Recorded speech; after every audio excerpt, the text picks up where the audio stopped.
Am I wrong for considering a divorce from my sick spouse? I, 41 male, have been married to my wife, 40 female, for 16 years and have 2 wonderful children that I adore.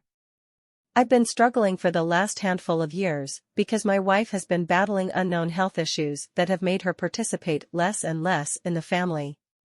She's typically in bed for 12 hours out of the day and usually only goes to sleep late, 3 a.m.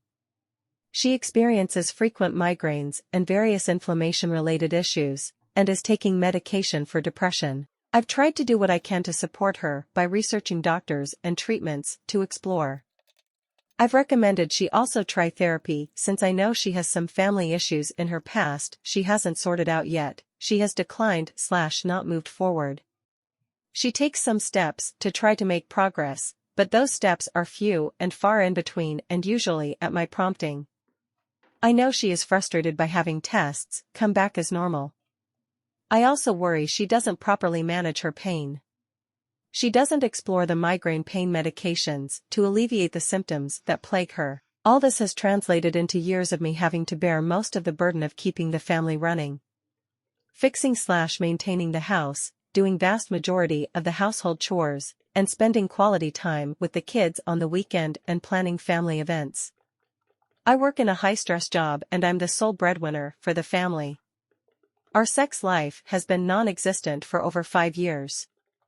When she is awake, she's usually sedentary and watching movies by herself. She is able to drive the kids to and from school and after-school activities and occasionally has the ability to do some of the dishes, so she does contribute somewhat.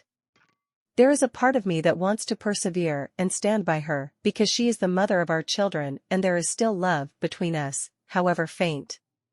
But a growing part of me wants more. I want someone who wants to go to dinner with me, someone who supports me when I am having a bad day, someone who is awake for breakfast and wants to talk to me, someone who can help shoulder the burdens of life. Right now, I feel perpetually tired, alone, and starved for any type of affection. I've told her what I need, but I feel those hard conversations only put more stress on her and nothing really changes. If I get a divorce, it would be very hard on my children, decimate the finances I've labored for so many years to establish, and honestly, I don't know how she would manage on her own. But if I stay, I worry I won't be able to find a way to be happy again. Am I wrong even thinking about divorce, especially since I know she's battling these unknown health issues? Am I the a-hole for showing my mom the letter my sister wrote to me before she died? Not 16 male, lost my sister Bertie last year. Bertie was 20 when she died. She had been diagnosed with cancer a year before her death. She knew she was dying, so she made a will for the very few things she had. It was mostly sentimental childhood stuff she had. Old stuffies, and she had a necklace that our dad bought her. Stuff like that. It wasn't a lot. But she left it all to me. She also wrote a letter to me before she died. But anyway, I was the only person who got anything from Bertie. She left our grandparents, paternal, in charge of everything until I'm 18 or until I'm out of mom's house. The problem with this is mom has other kids. Bertie and I lost our dad when we were both kids. Mom remarried. Neither of us really cared much for mom's husband, and when mom had more kids, we didn't feel the same about them as we did each other. Bertie was more vocal while I didn't say anything. Mostly, I didn't want to fight with mom over it and I didn't want to hurt anybody's feelings. But Bertie and mom never really got along and it was only worse after dad died and then mom remarried.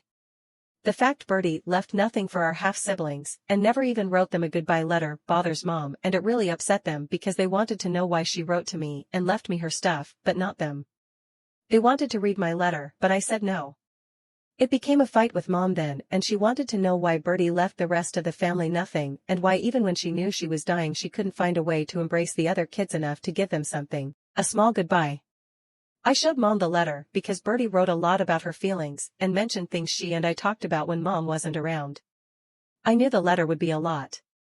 Bertie said clearly she never loved or cared about the other kids at all and wanted me to know that she didn't want them to have anything, but if I felt differently, if I ended up loving them one day and wanted to give them something of hers, that she wouldn't be mad. Mom read the whole thing twice, if not 3 times, and then she asked me why I had shown her the letter and what did I want to do with her. She was so mad she was shaking, and she told me I was never to show my half-siblings, and I pointed out I had said no to them reading it already. Nothing else was said that day, but then Mom told me I was cruel for rubbing my sister's words in her face, and she wanted me to know she might never be able to forgive me for it. She told me forgiveness would be off the table if I ever breathed a word of it to her other kids. AITAH? Am I the a-hole for not telling my boyfriend I own the building we live in? Hi. Obviously a throwaway for privacy, also I'm new to posting, so I hope I do this correctly. When I was 18, my dad gifted me a house with 2 stories. I am extremely thankful. We are not upper class, but my dad bought this house for a cheap price a long time ago. It was his grandmother's cousin's house. I know that this was an extreme privilege, and I am forever grateful for this. The layout of this building is like an apartment, but it is a house. So basically, each story has its own separate entry, its own kitchen and bathroom. I live upstairs, while I rent out the downstairs. My boyfriend 25M moved in with me about 3 months ago, and we have been together for 6 months. I have not asked him for money, neither for utilities or to pay me any rent. The only thing he contributes to is groceries, that we split 50-50. I have not brought up that I own the building as it is not something I tell many people. If people ask me, I of course tell them that I own it, but if they just assume I am a renter, then they can believe that. The topic of a landlord, the renter downstairs, or the owner of the building has not been something we have talked about. This last Tuesday, the renter came up to tell me that her freezer has stopped working. I answered the door and my boyfriend heard us talking, I suppose. I went downstairs to take a look and we came to the conclusion that she would buy a new one, send me the receipt and I would give her the money. She was very grateful for this solution. When I went upstairs, my boyfriend asked if it could be fixed. I told him no, but she was going to buy a new one and I would pay for it. He looked at me like I was crazy and asked me why the hell I would pay for her freezer. I told him that because I am her landlord and the freezer was there when she started renting, I would stand for the cost.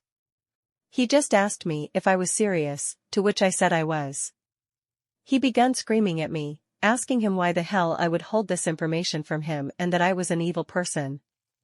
I said I was sorry for not telling him, but I did not think that it would matter. He said he could not believe he was together with someone who is a landlord, that all of us just use people for money and that the only thing we people care about is money and would rather have people be homeless than offering affordable rent. The downstairs is 1 kitchen, 1 bath and 4 other rooms. I charge $500 in rent. I understand many people have had trouble with landlords, but I try my best to be a good one. He demanded that I give him 50% of the money I make from rent or else I was just as bad as he thought. Was I really the asshole for not telling him? He has not talked to me since Tuesday and I have tried telling him that I am truly sorry, but he doesn't answer me at all.